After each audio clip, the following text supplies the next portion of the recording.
straighten some things out here. So yeah, we are streaming again today, and today's a very special stream in at least my eyes, and for this channel, because today marks the 2 years of Cedric Strains and of me posting videos on this channel. So yeah, this is a pretty special stream.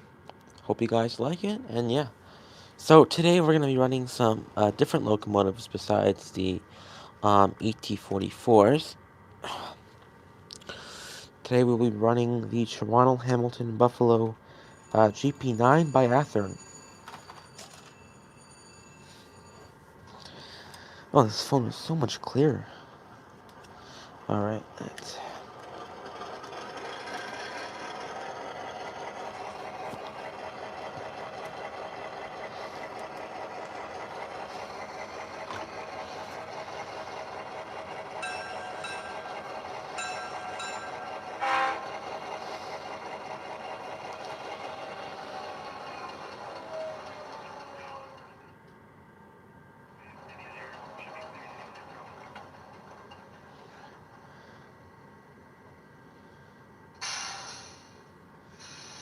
Alright, so as I was saying before, this thing turned on with that tsunami sound. So yeah, today is, or at least today marks the 2 years, or actually yesterday marked the 2 years of Cedric Strains. And I'm very excited to do this stream today. Let me grab my comments phone. Forgot. Hold on. Alright, there we go. Oh, hello, Eugene. How am I doing today? I'm doing pretty well. Very special day today for this channel and for me. Thank you for subscribing. And thank you for giving a thumbs up here. Video blocked in some territories? What? What the heck? Why did it say that? What? Video blocked in some territories? What's happening here? What? Copyright? Wait, why did I get a copyright? What? Huh? What? Okay, that makes no sense. Yeah, I saw that video. That's interesting. Alright, this is really interesting, guys. Copyright? On what? What did I do? What did I do this time, YouTube? Partially blocked? Why? It's not even telling me what I did. What did I do, YouTube? Hold on, guys. I'll start in a minute here. And yes, I already saw that video on Did You Play Music? Ha ha ha. I've done it before in YouTube videos before. But I've never gotten a copyright strike. I mean, it's a 3-hour, 12-minute long video. But it's not telling me what I got blocked on. It just says it contains copyright. It doesn't say music or anything. It just says it's blocked in some countries and regions. That's it. It doesn't say if it's music or anything. That's weird. Well, I'll figure this out after stream, guys. I'm not gonna do that now. But today, as I said earlier, today marks the 2-year celebration of Cedric Strains. Yes, my YouTube channel. And today, we're going to be running a GP9 with a 9-car consist behind it. And so yeah, let's start this up with F27. Oh, sorry, F26.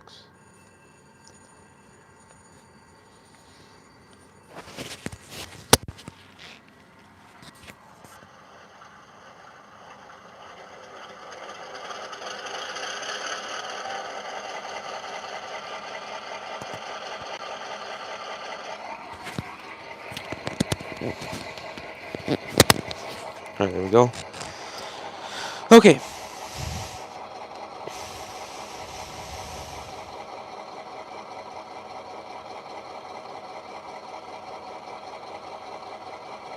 Need to get one of those Rapido full dome cars. So sweet. Yeah, I've seen how good they are. I know Jimmy Lambert, by the way, Glenn. I've been watching his content for about a year and a half now, actually. I like his reviews a lot and stuff. His Tea and Moonshine. I watched the entire series as he was making it. Very good series. I recommend that to you if you haven't watched it yet. But yeah, I've heard of the review stuff like that. I've seen them all before. All right, guys. Without further ado, let's depart here.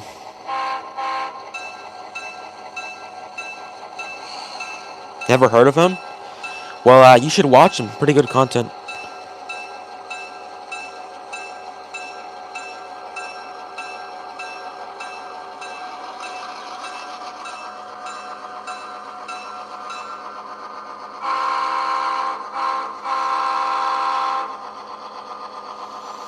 I heard of it. Yeah, it's really good. I like Teen Moonshine. It's kind of like a so basically he's in a model railroaders club called, I think it's somewhere based in Virginia is what the model railroad is based off of, or the layout I should say. He basically brought his trains that are, I guess, UK models, and he's running them on that layout and kind of giving them voices in a way, if that makes sense. You have to watch it yourself. I don't entirely know how to explain it. I got the daylight car. Paint is nice, and I have day one Amtrak E8. That should be here Friday. That's good. Good to hear.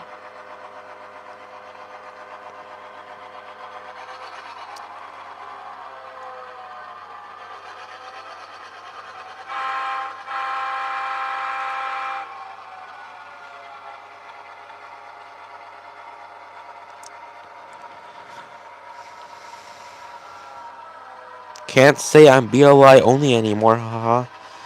Wow. I'm surprised.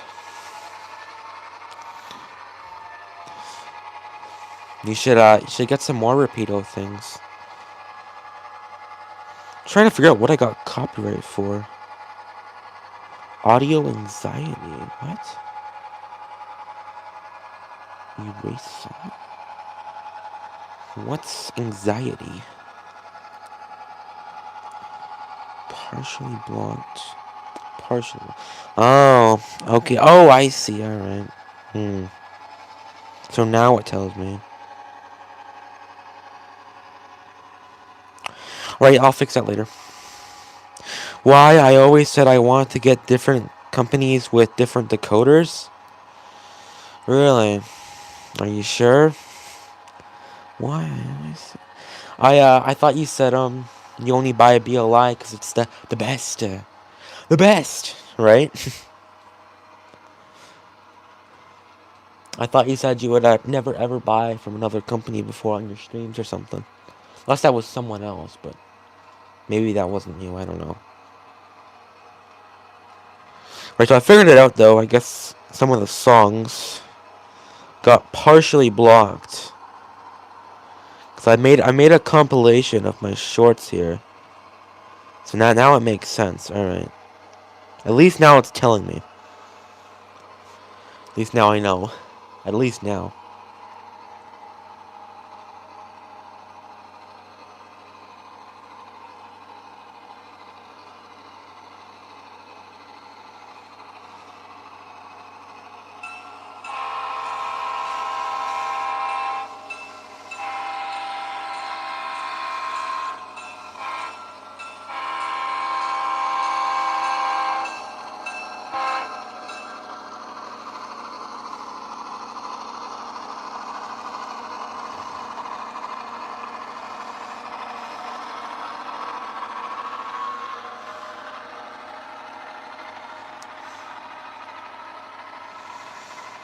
Yeah, but I know. Hold on, let me see here. There, alright. Yeah, but how can I talk about Lockdown or TCS, WoW, without having them? I do say BLI is the best so far. Scale Train's Lockdown sucks. I mean, I beg to differ with that, so I wanted to give Real Lockdown a fair shake yet. I mean, maybe your model with a dud, I won't lie, because, I mean, I have my Scale Train's ET44 AC Tier 4. and that's amazing. It sounds better than all my BLIs, to be honest. So maybe you want to try a tier 4 one day. But yeah, definitely go for TCS. Very good. I think they're better than Lock Sound in every single way. They have really good steam locomotive sounds as well. Scale Trains doesn't use real Lock Sound. How? What do you mean by that? I mean, I know they record their own sound files. I know that's what they do.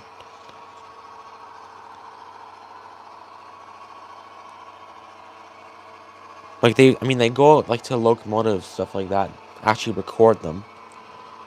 Like how BLI does. Well, sometimes like BLI does. They don't do it for every single Locomotive.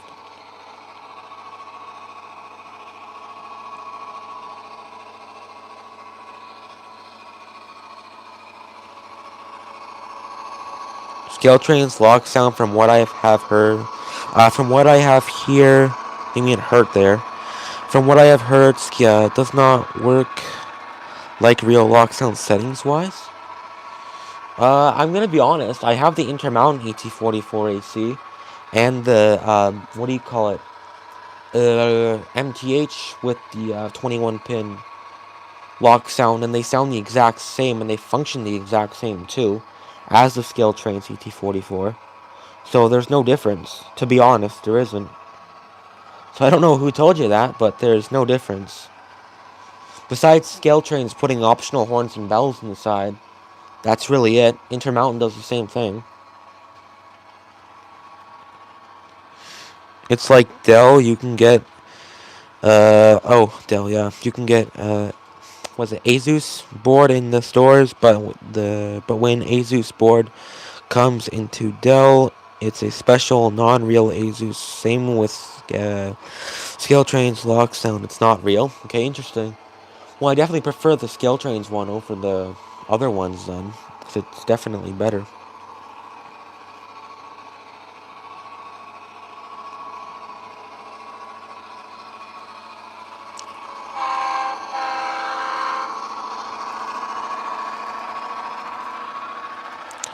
I mean, I don't know. I think Scale Trains is really good.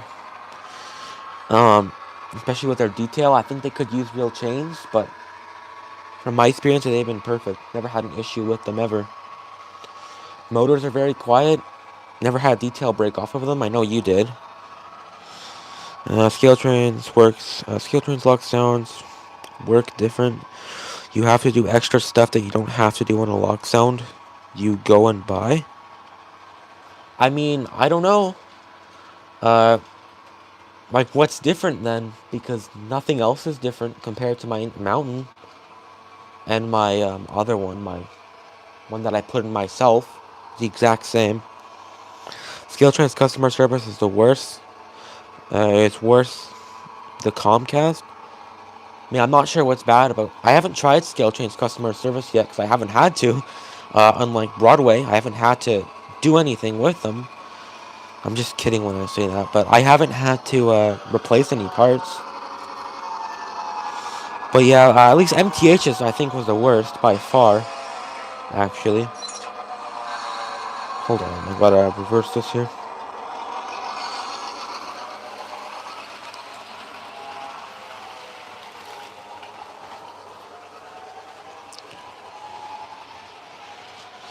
I mean, I'll definitely try Scale Train's customer service one day. Matt even noticed it and understood what I was talking about. Once he got his Scale Trains, he said it's not like any other locomotives. Oh, that's right, any of his other Lock Sounds. Interesting. Very interesting. I mean, it depends. Scale Trains, they use Lock Sound V5. I mean, I know some other locomotives from like Atlas, people like that, they use Lock Sound Select. Same thing as Walters and their mainline locomotives, they use Lock Sound Select. I mean, I don't know. Like I said, I can't find a difference. I don't. Unless it's something about like with Digitrax only, it's a bit different. But I've never even felt a difference, to be honest, with experienced a difference. With Scale Train's Intermountain or the one I put in myself, I've never seen a difference. And I've changed and tweaked the Scale Train's files quite a lot, too. I mean, I like the Scale Trains a bit better because you don't have to swap CV 32 to 1, stuff like that. No, they don't. Walters uses V5. At least that's what the box says they have. Oh, interesting. I thought they still used Lock Sound Select. They must have changed that recently then. Interesting, alright. I haven't looked at a Walters logo in quite some time. I'm saying for their main lines, not their protos. Protos they use V5. But like I said, I've never really seen a difference anyways with Intermountain or Scale Trains or my other one. Or heck, even my Rapidos. They've all been the same. I've never had even a slight difference. So it could depend on age. I'm just saying. I don't know, though.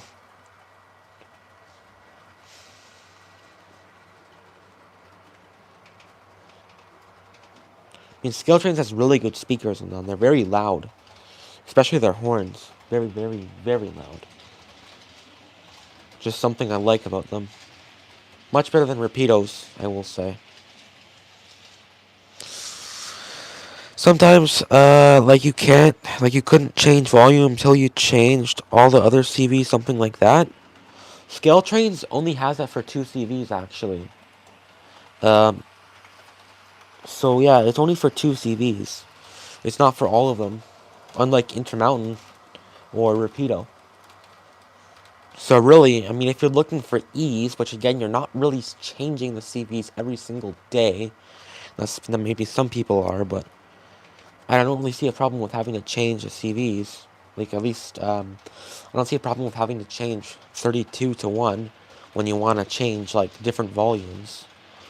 I mean, like, for the horn and bell and sander, stuff like that, I don't have to change it. The sounds, I don't have to change those CVs. I mean, I don't have to put CV 32 to 1 or CV 34 to 6 to change those CVs. I can just change it whenever I want to. It's only for some of the sound CVs from what I know. Only for some of them, I think. Not for all.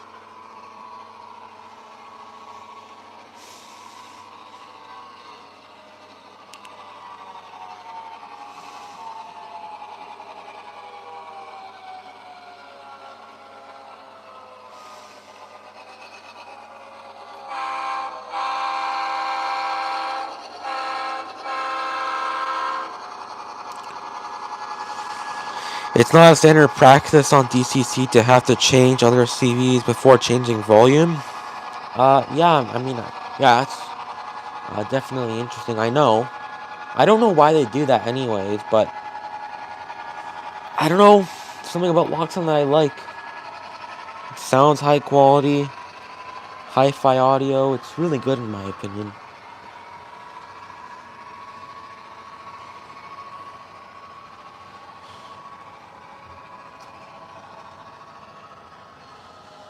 I gotta fix this coupler here. Hold on.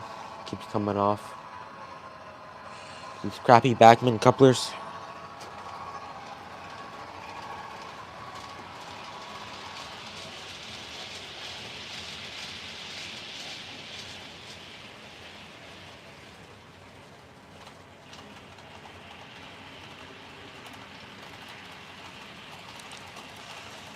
Alright, hold on here.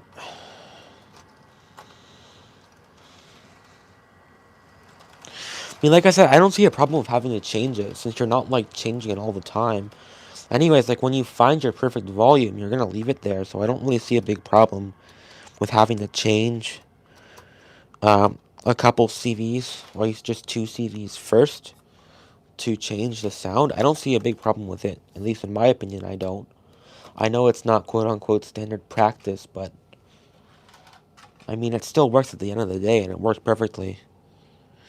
And then I asked them a simple question, and that was, I went to swap F8 and 9. What are those CVs? Their answers was, we know, but we won't tell you. Even showed the email to Matt. He was shocked. They really said that? We know, but we won't tell you? They really said that. Why would you want to swap, why would you want to swap F8 to 9, though? Kind of might make that much sense. Why would you want to change it? To match the other BLI logos? Is that why?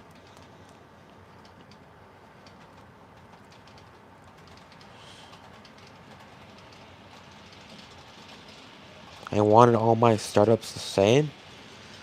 Okay, interesting. Interesting, though. Were they just joking around with you? Like, did they ever end up telling you?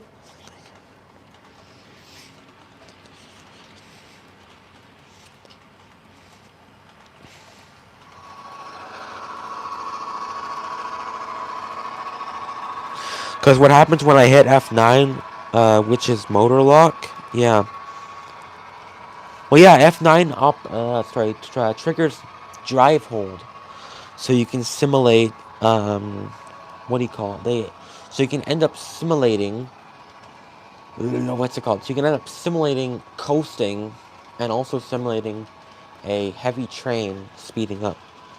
Which I really like drive hold, actually. Drive hold, yeah? Yeah. Nope, they wouldn't tell me. Ended up returning the pilot crap. Interesting. I mean, I've had nothing but with a good experience. I mean, holy crap.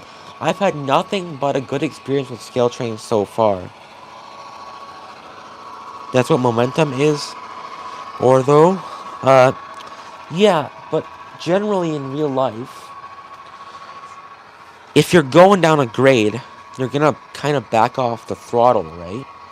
You're not gonna stay on the throttle. And anyways, the coupler came off again. Fix that again.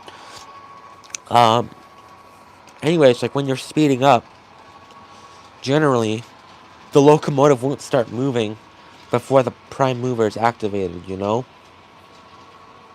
Stuff like that. At least in diesel, stuff like that. You can also do that in steam engines. I think. I've never had a lockdown steam locomotive before, though. Dual mode trains are not real, lol? Really?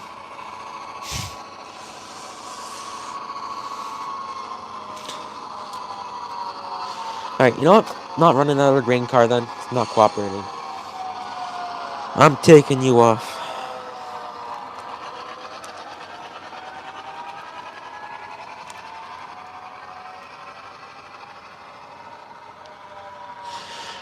Alright, there we go.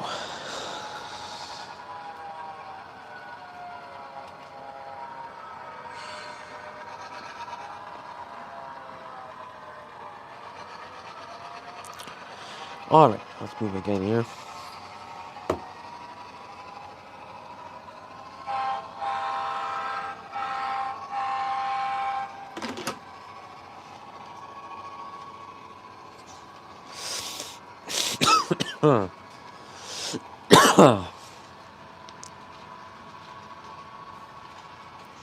Are dual mode trains not real though?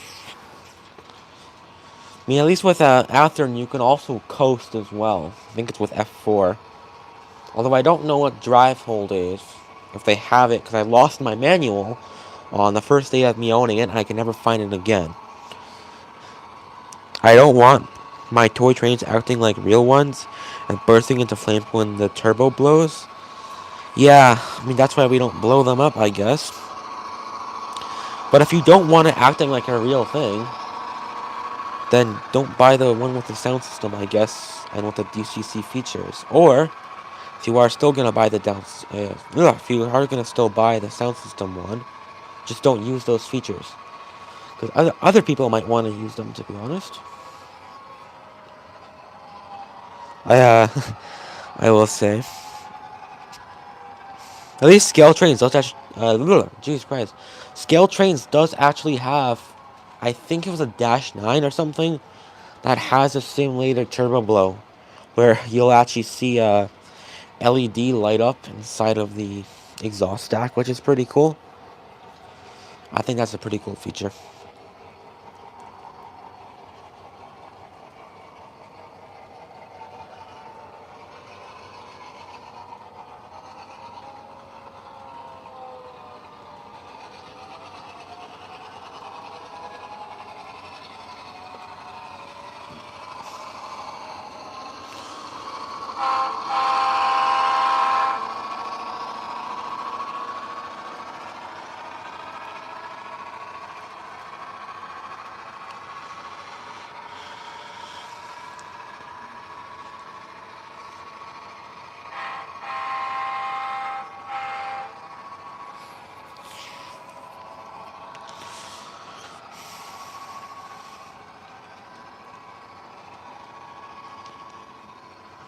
I take the BLI with smoke over a light, but put both together and you have a winner. Yeah.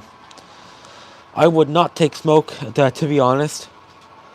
I kind of hate it after my experience now. At least brands like MTH and the older Broadways from Paragon 2 still haven't failed me, so I'll stick to those.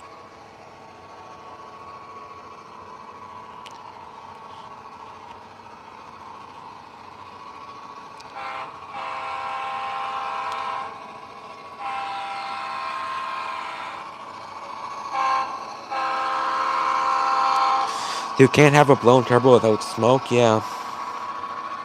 I don't know what it was entirely simulating, though. It might have been a blown turbo, but...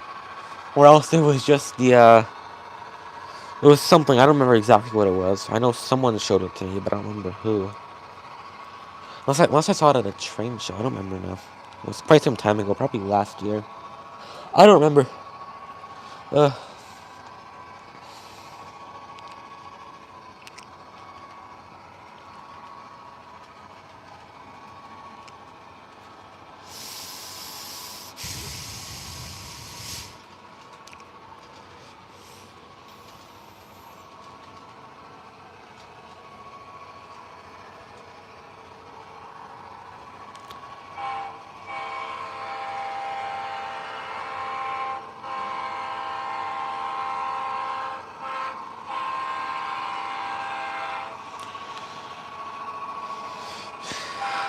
I have finally come back with scarred eyes after seeing the new Coca-Cola Christmas semi-truck ad.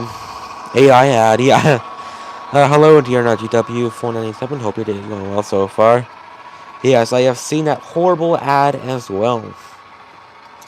It's, yeah, interesting. Coca-Cola is cutting costs. Again. I want a train with scale train tractive effort, haha. I mean, actually, it's really good. I mean, my Jevo can pull around 40 cars, actually. So, yeah, I mean, I would want one with scale train tractive effort for sure.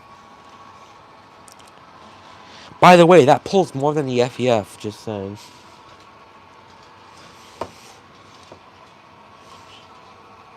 Or at least when the FEF worked.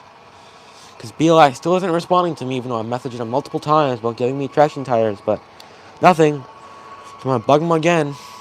At least tomorrow.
Well, I'm just glad I finally got that smoke fluid off my track, though.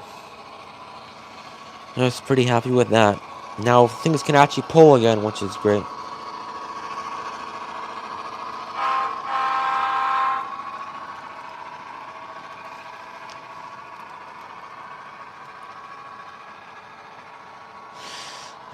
BS, because I have had 75 behind my FEF already, which would bring me back to it's not the loco, it's track.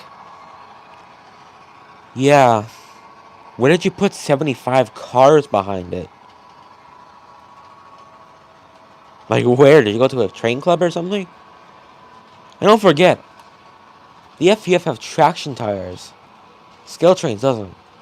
So, it's still pretty impressive either way, I will say. I mean, I know it's a diesel, so really all the weight is on the driver. It's not on the tender and stuff like that, but... anyways. Yeah, I mean, I know the, I know the FEF can pull a lot. I was just kind of joking around with you anyways, to be honest. On my layout, I think the FEF could do around 40, or maybe like 35 cars at most, I think. I don't remember. I haven't run it with traction tires in like 2 months at this point. But anyways, I have a 2% grade on my layout. So that's still not bad. 30 cars up a 2% grade. Really not bad. It's really not. Same thing for the Gevo as well. Which brings me to why the hell does diesels not have traction tires? Well, I mean, traction tires aren't really that good, though, to be honest. I mean, they're good for steam locomotives, I think. But at least with them not being on diesels, you don't have to replace them. At least. I don't think diesel should have traction tires, to be honest. I mean, I know it makes them grip a bit more, but you don't really need a single ET44 pulling a 150 car consist. They are good for anything, yeah, but do you really need a single diesel pulling 150 car consist? I don't think so. Like, it's not too realistic, to be honest.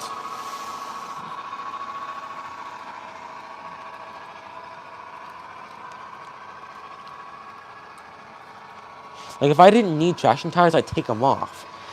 Because they just wear down really fast. At least Broadways do. I mean, the MTH ones are still in perfect condition. They don't have any chips or anything. Although he did say he never ran it and it was new. So I don't know how true he actually was, but it looks new. I see diesels pull 100 car trains every day. Yes, but not by themselves though. Usually with 2 units or 3. At least I don't think they pull them all by themselves, 100 car trains. Yeah, I think an HO scale Gevo probably could pull a 100 car train by itself. If you yes by themselves, then yeah, I think it could. I mean, if Mike can pull 30, and that's die-cast intermodal cars, die-cast trailer trains, like auto carriers, plastic wheels. Those 2 and 3 local trains are like 400 to 500 cars. Okay. I don't think you guys run that long of trains there in the U.S. Maybe you guys do, I don't know, but maybe.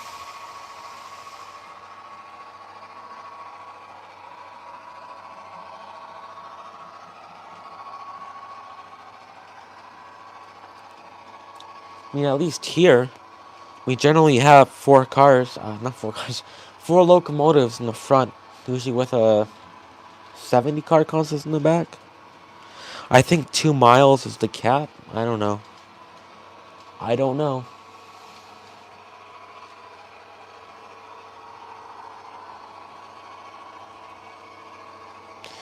Yeah, like a locomotive in real life can pull, like, I think probably an ET44 could probably pull probably 300 cars by itself in real life. But at what speed though, right?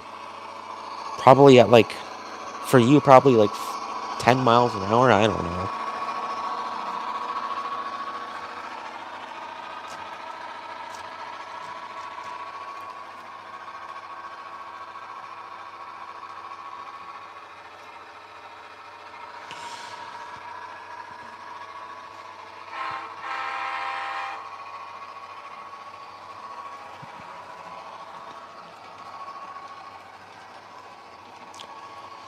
I mean, I'm just saying, like, it's not that common, I guess, anyways, to see, let me search this up, anyways. I need to search this up. Hold on.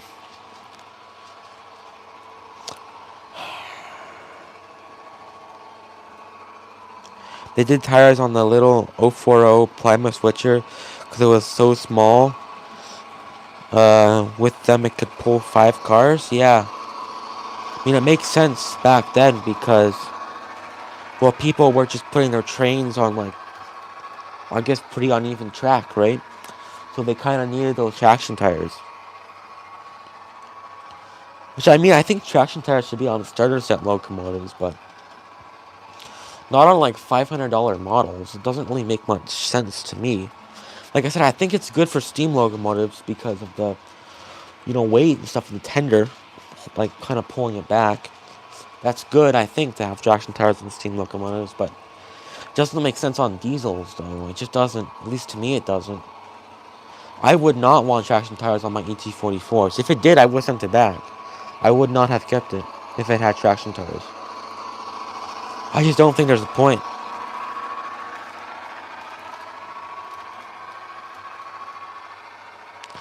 So the other day when I was passing to the hobby shop, I passed Single Loco. It was gray with a name with 3 letters. It was like 300 feet away, and I was driving, and I was doing east. It was going west. Okay, that's cool.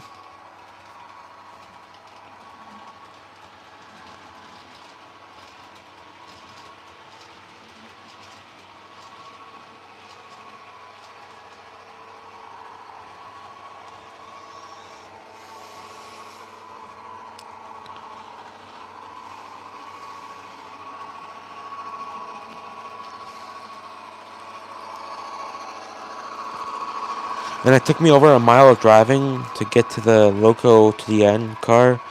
So it had to be over a mile, mile long with a single Loco. Well, yeah, I mean, a single ET44 can pull 100 cars on a flat grade. But of course, once you get to like 2%, it cuts the power in half. So generally you need like 2 engines to be able to do that.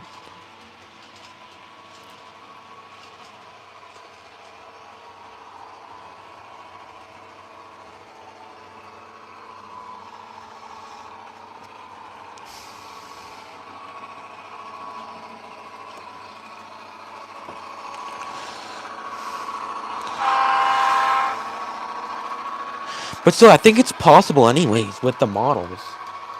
It's just if you have a flat layout, that's it. You probably can. I just really don't like traction tires. That's really it, to be honest.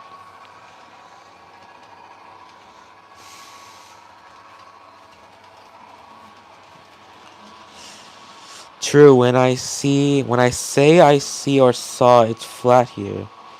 Yeah.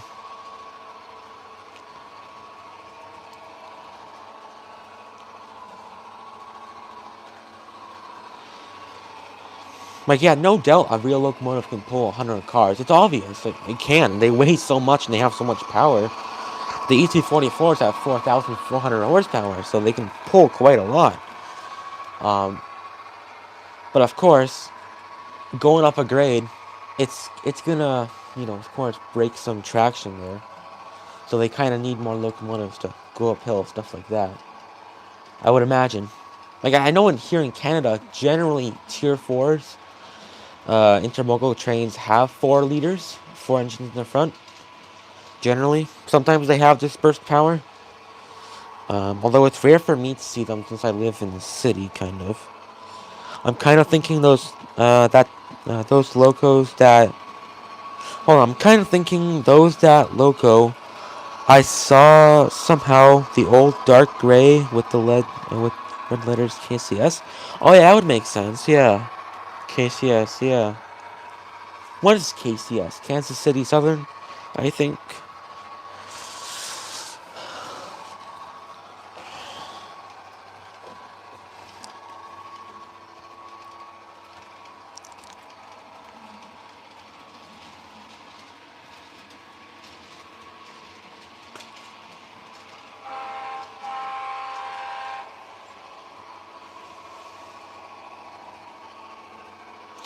Alright, let's swap this out now. Go for something else.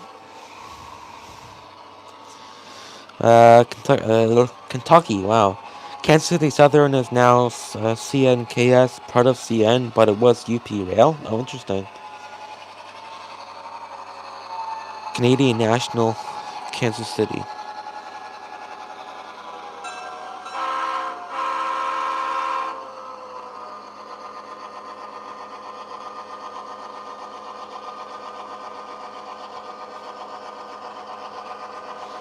So it's kind of confusing. I'm not really sure what I saw, but I know I saw it. Yeah. Oh, but I know I saw it. Yeah. The weirdest thing I think I've seen up here is a Pennsylvania GP30 switcher. In, where was I when I saw that? Mississauga. Somewhere in Mississauga. I saw that. It was black and it had like 4 letters on the side. I don't remember what it was. Like LCBP or something. I don't remember what it said. But it was a black engine with white lettering. I never saw it before. I never saw it again. I mean, sometimes we get Union Pacifics down here. I think the rarest one I saw was some CSX locomotives. I think it said Southern Pacific on the side. It was green. I saw the dark gray locomotive with 3 big red letters, and all I know is the old KCS paint. Interesting.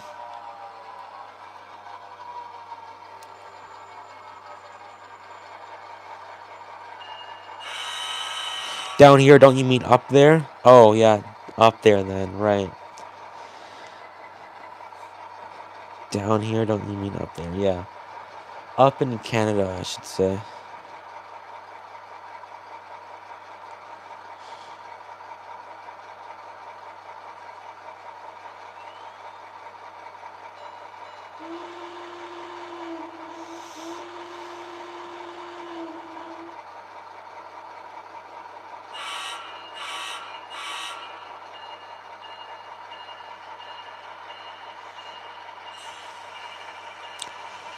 Right, we're posting this out here.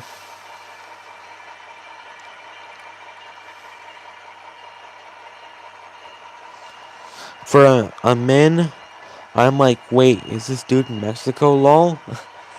Yeah, don't worry, I'm not in Mexico. I'm in Ontario. Or I should say Turtle Island.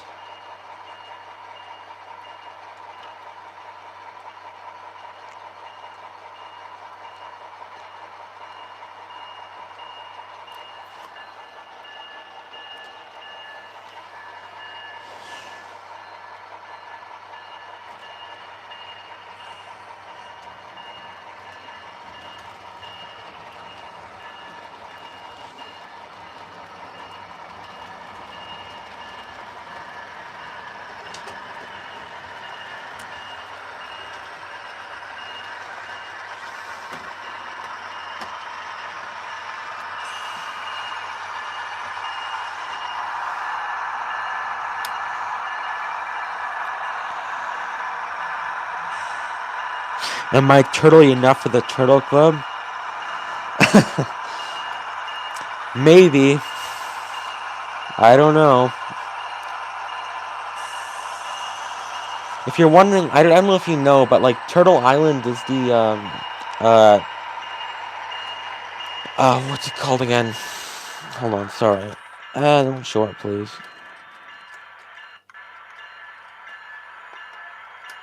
There we go. Is the indigenous name for Canada. Your version of Indians, by the way. Native Indians. But we call them indigenous people. I'm not sure if you call that the same thing in the US.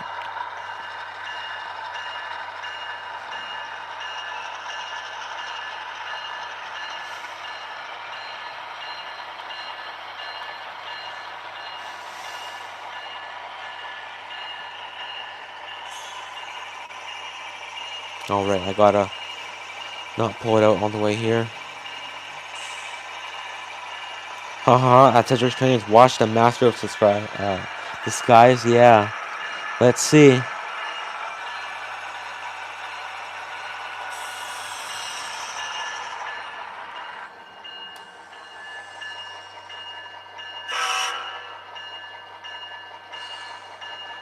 Oh, stop ringing. There we go. Thank you.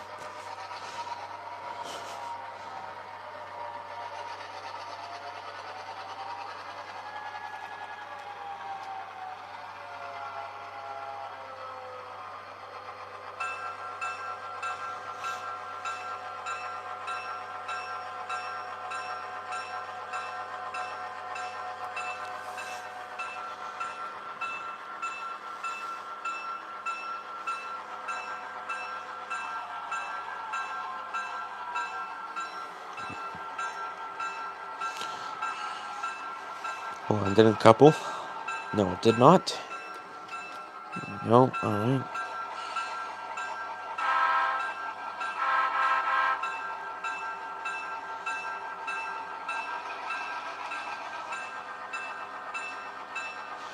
Wow, it's pushing a lot here, this GP9. There we go. 20 cars, wow, with a single GP9. Not bad.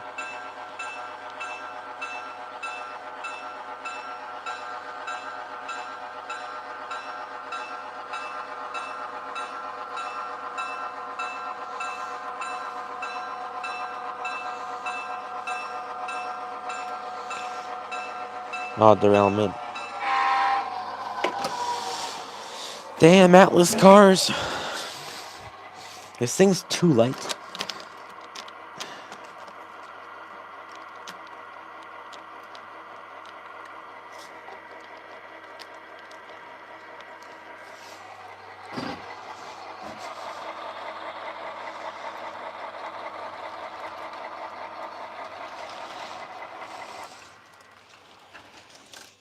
Alright, there we go.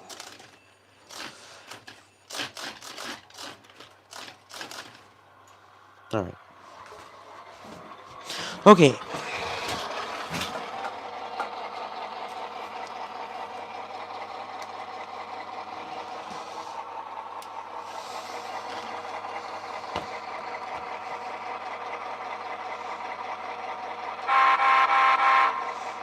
Wrong button there.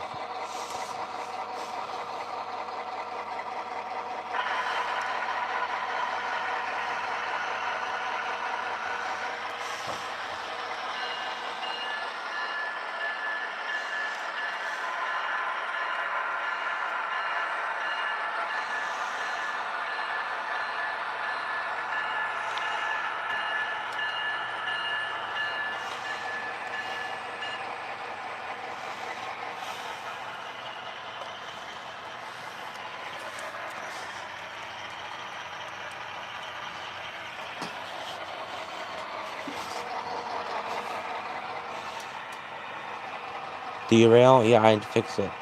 I got it.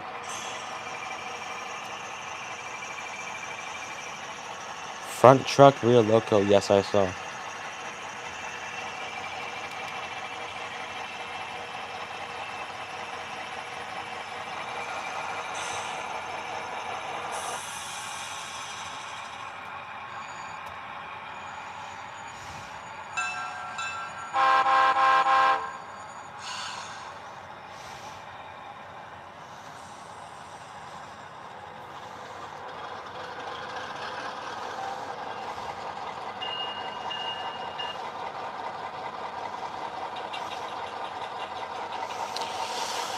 Hold on. Alright. Train lives matters, man. Even CN and BC locos, yeah. I know. Alright. I love this horn, though. Scale Trains did a really good job on it.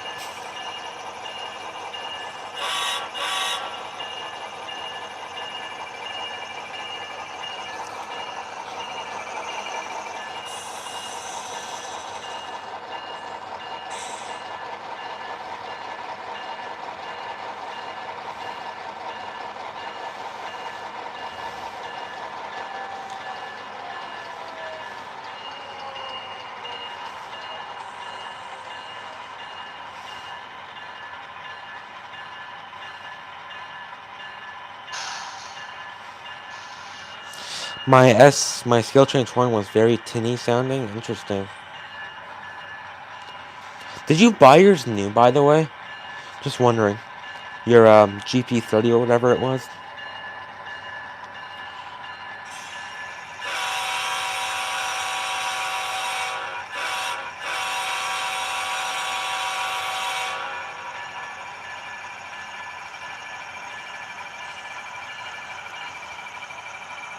Yep, interesting.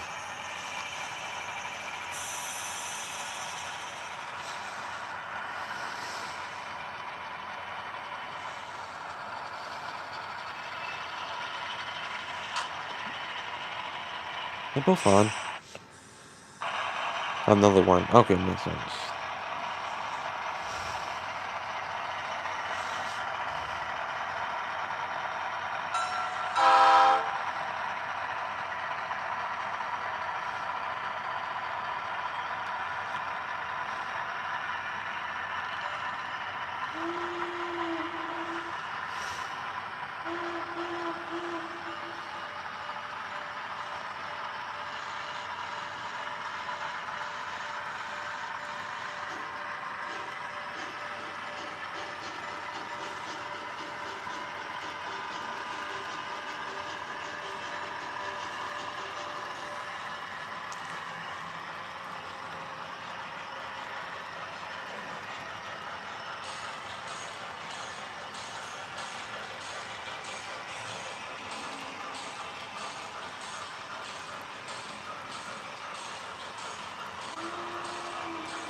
Oh.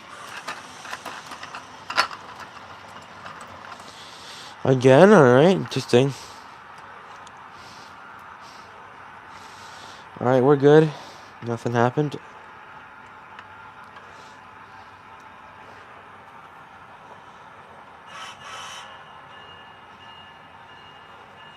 That's why I like the idea of Rolling Thunder. I have yet to test it. The subwoofer puts out that bass sound that the smaller HO speakers can't. I mean, yeah, I guess that's nice. But like at least for me, I know you might feel different about it, but I just don't really think it's a sound locomotive anymore. When you have, I guess, the speaker, or I should say, subwoofer on the floor. And I'm not really a fan of that surround sound feature either. It doesn't really make much sense to me. You know, I mean, I guess it's nice, but it doesn't make BOI's locos sound more like the real thing. Considering they already sound unrealistic enough, at least I think they do.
Oh, you are thinking a woofer, a subwoofer is more, you feel the vibrations, then you hear it although you do hear it also, yeah.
I'll fix one thing here. I just realized my trailer fell off my trailer train.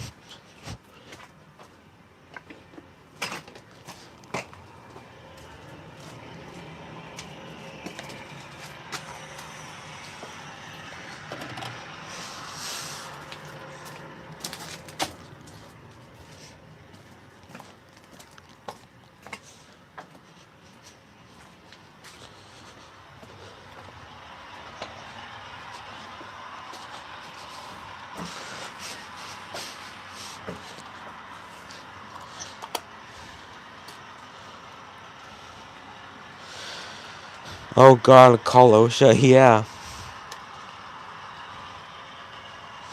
I'm not going to assume, have you ever stood and watched a train pass? The ground rumbles and you feel it in your stomach?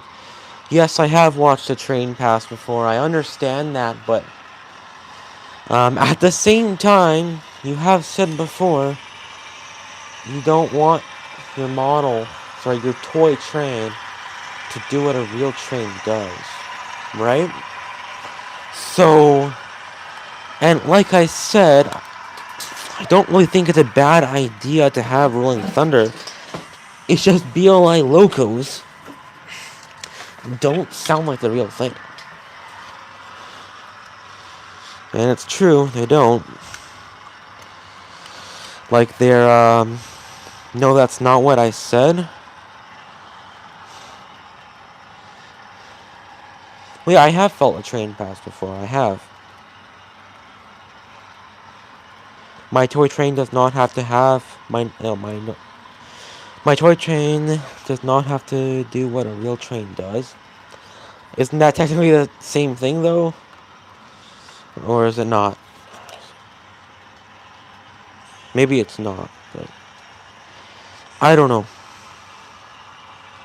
I just think if BLI locos actually sounded like the real thing, it'd be better.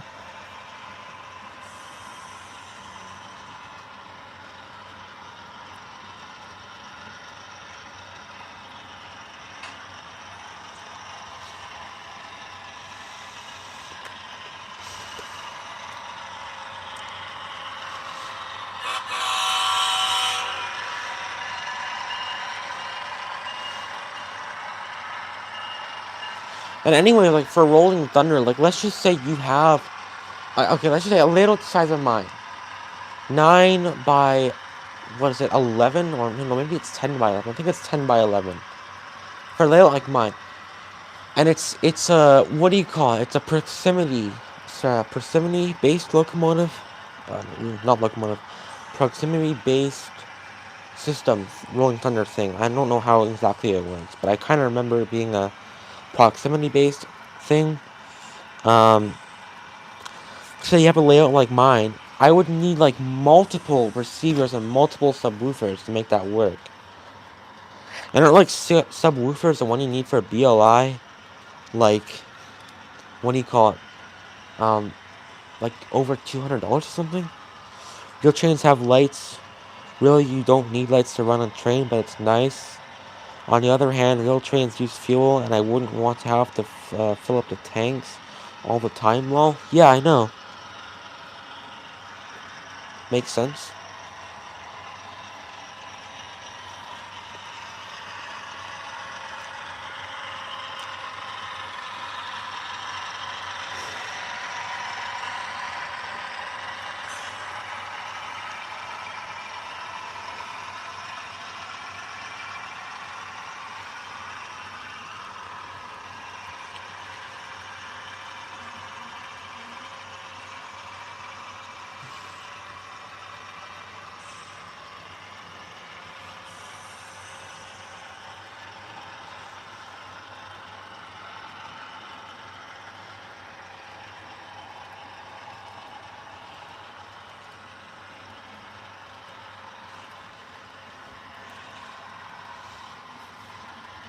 Speed up a bit here.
No, you don't have a big layout. The system has like a 30-foot range.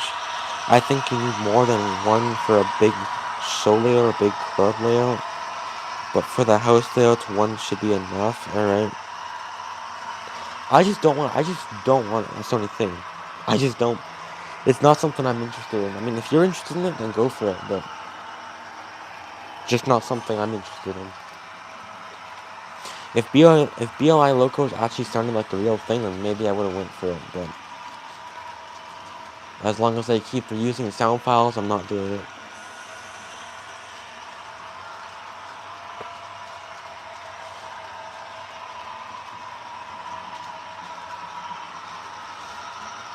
I got mine for free with my club challenger. Yes, I know. I know they give it to you. I'm in the club locomotives.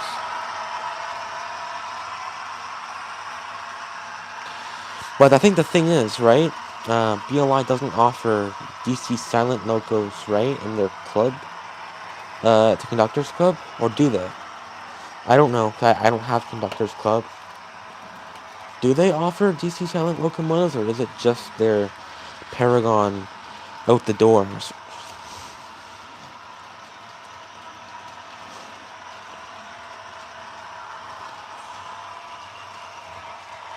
Yes, they do DCC and sound on DC no. Sound okay, interesting. Alright, good to know.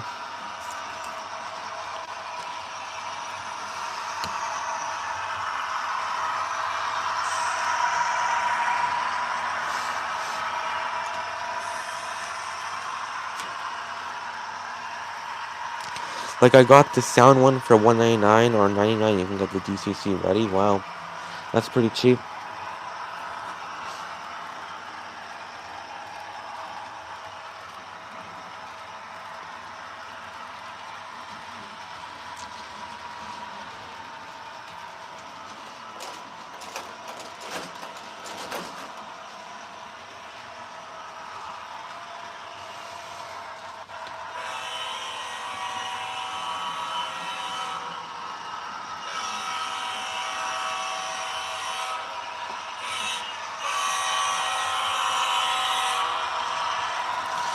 Well, you can't get any more because it closed. By 2026 locals should be coming. Should be dropping soon. Yeah, I'm not gonna get it anyways. I'm not in the interest of getting any BLI locals anytime soon. Maybe in the future, but yikes. If Cardinal Rivers Models keeps producing them, then yeah, they can take my money. I'm not saying BLI is bad or anything. I'm just kind of making a joke. If it kind of even sounds like a joke, but I'd prefer Cardinal remodels over BLI, considering they're adding in the water hose and stuff like that in between the tender and locomotive.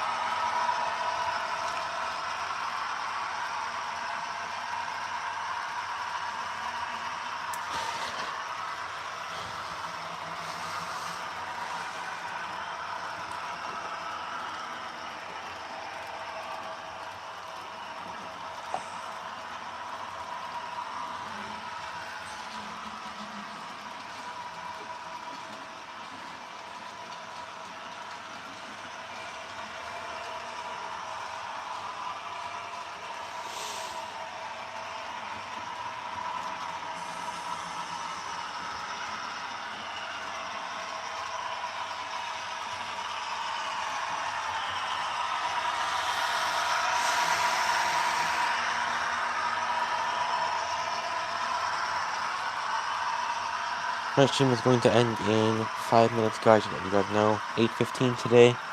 Yes, I know, kind of short stream, but I need to get stuff done around the house. So 8:15 today, which is in around 6 minutes. Just letting you guys know.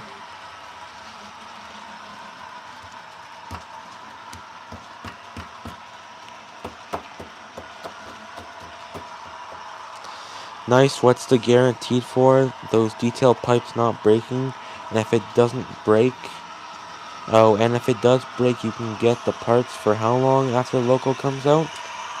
I don't know.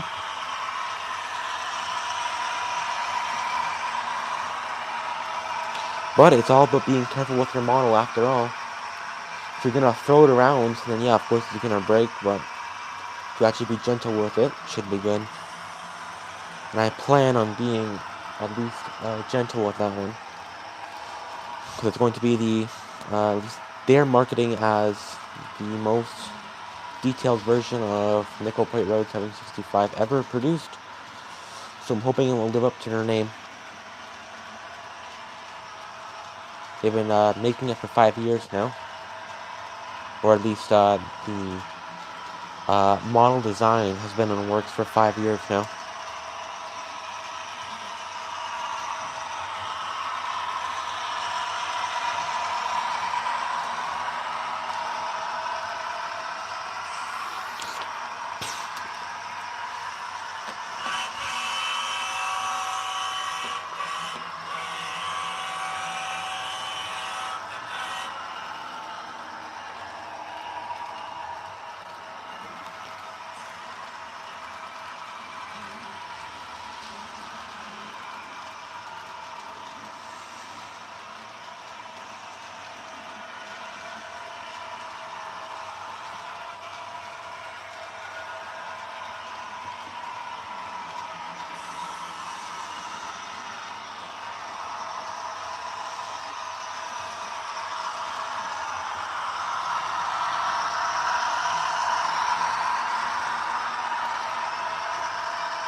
Oh, now I can't see.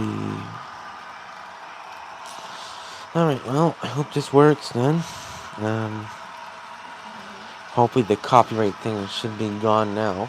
They said they didn't get a strike for it, so that's good. Hopefully it will fix itself. Hopefully it will.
Alrighty, folks. So that's gonna be it for me today. That's the 2-year special stream, which I can't believe it's already been 2 years.